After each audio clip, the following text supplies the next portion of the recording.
Hey everyone, quick video balance change just got announced on Twitter.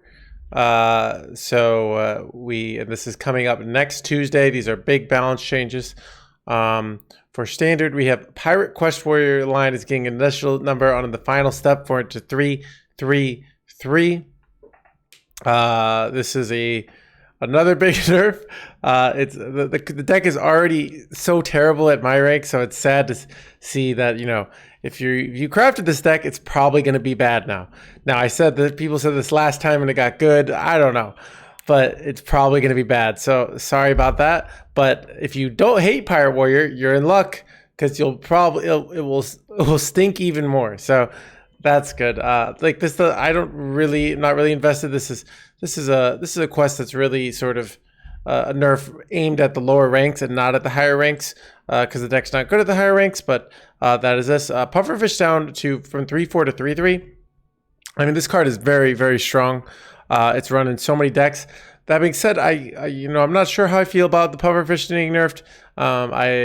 But it does make it a lot easier to remove. But I kind of feel like these, even though the card is clearly strong, the decks that run it are so, Pirate Warrior, which is already getting a nerf, Pirate Rogue, which is bad, and Quest DH or Naga DH, which is sort of preying on Druid, which is getting nerfed. So I actually am not quite a fan of this nerf. I think it's okay for having some of these strong cards. You need these sort of strong cards to kind of this, but it's a very reasonable nerf because the card is clearly a power outlier. But that being said, I'm not sure if I'm a fan of this nerf. Switcheroo is only swapping health and not stats, so you can do this to sort of get a big, healthy minion, like high health minion, but not high attack. So you could get two 2/12s with the doubling of the Murloc, but it's not going to be an auto win condition. And then Miracle Growth now up to 8 mana from 7. This is huge. I think people think, 8 mana of Druid is ramp. So here's the thing: Druid can currently go Innervate and Nourish into Miracle Growth. Now they can't, so they have a turn where they need Scale of Onyxia or something. So this is a huge spot where they often the Druid is falling behind, or even if their opponent's really close to killing them, they often will go Miracle Growth, Innervate into Earthen Scales, and now that's just be so much less consistent. So the deck is going to get just run over by aggro a lot more often. Now, if you hit Nourish into, the opponent has a medium star and you hit Scale into Overgrowth, deck could still crush it. Don't get me wrong, but just don't underestimate that this nerf it hurts the deck's survivability a lot. And I think this is the real big one. Kazakusan, a huge nerf. Now you have to read if you've played 4 other dragons this game. So you have to play at least 4 dragons, probably more, but you can run other stuff. So in theory, you could run like a dragon deck and just play this on curve and be playing stuff out. So it really rewards you for playing dragons, but at the same time, so it's interesting. On one end, it's harder to play Kazakusan in a only dragon deck, but on the other end, if you can squeeze a bunch of dragons in your deck, it could actually be easier to get down for certain classes. So it's a really actually interesting deck building requirement. We'll see which decks do this naturally. Warrior comes to mind. Probably could do naturally. You can run the 4 mana 4/5. You can run like the 5 mana 3/6. You could even throw in Amalgadons because Amalgadons are technically dragons. So technically, this might not be that hard, but I'm not sure.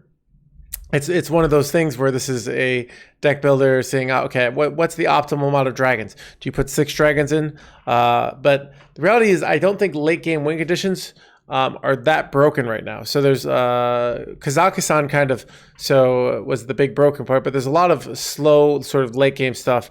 I think Shaman right now has probably with the sort of luminescence has a powerful burn, but even then, if you they freeze your board and you just have the silence fish, you can just kill their stuff. So I think this might make it so this might still be playable because you need a powerful win condition to in certain decks, and sort of there's kind of just like there's the sort of the fastest aggro deck. There's also the fastest sort of win condition. So will Kazakusan make the cut? Will it not? Will another win condition come back? Something like Quest Warlock, even though it's terrible right now without raised deads and backfires, what if that's faster? You know, those are the questions we have to ask.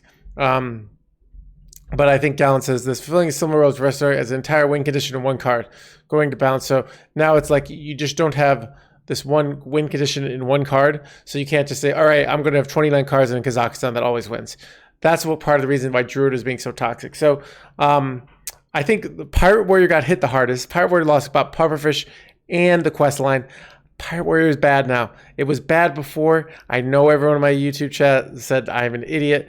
It was bad before, but I understand that it's easy to play and you could get the even I was hanging out with my dad today. He even said, Pirate Warrior is so easy. You know, he even understands, like, it just sort of plays stuff on curve.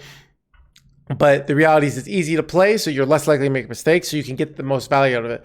Now, realistically, you probably could still crush with it at bronze and gold.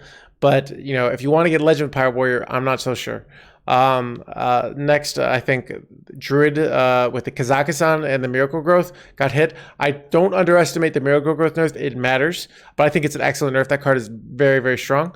And then I think also Kazakusan will be interesting how what O strategy opens, because right now the problem with playing like a control strategy against Druid is they slap down Kazakusan, you always win. So what if Druid goes for the BGBM Battlegrounds Battlemaster win condition? Well, now you can just have clear after clear after clear after clear. You know, you maybe slap down Cariel with Control Paladin, they can't get enough damage in, bam, easy win.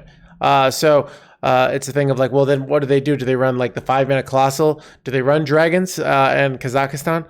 How do they build the deck? How many bad cards do they need to put in to win these value matchups? Or do they just sort of accept that they're going to lose to control? These are the questions Druid has to ask now. So really interesting. I really like these nerfs. I wasn't even sure on the nerfs what they were going to do. I feel for the Pirate Warrior players. If you crafted the deck, sorry, it's gonna be bad. That's who I feel bad for. You know, I know a lot, but if you hate Pirate Warrior, like I said, it's gonna be really bad. So that's the good luck. Now it's actually gonna still be able to tempo out, but their rocker is going to be late. They're going to have awkward turns. So the nerf definitely is impactful. So that's my bottom line on the thoughts. It'll be interesting with Masters Tour, but I kind of was looking at Master Tour lineups and it looked really boring what to do because Druid is so meta warping. But I think with these Druid nerfs, it really opens up a lot of possibilities. So I think that's going to be really exciting. So anyways, I just wanted to talk about that and share that real simple video. And yeah. See you guys on the ladder.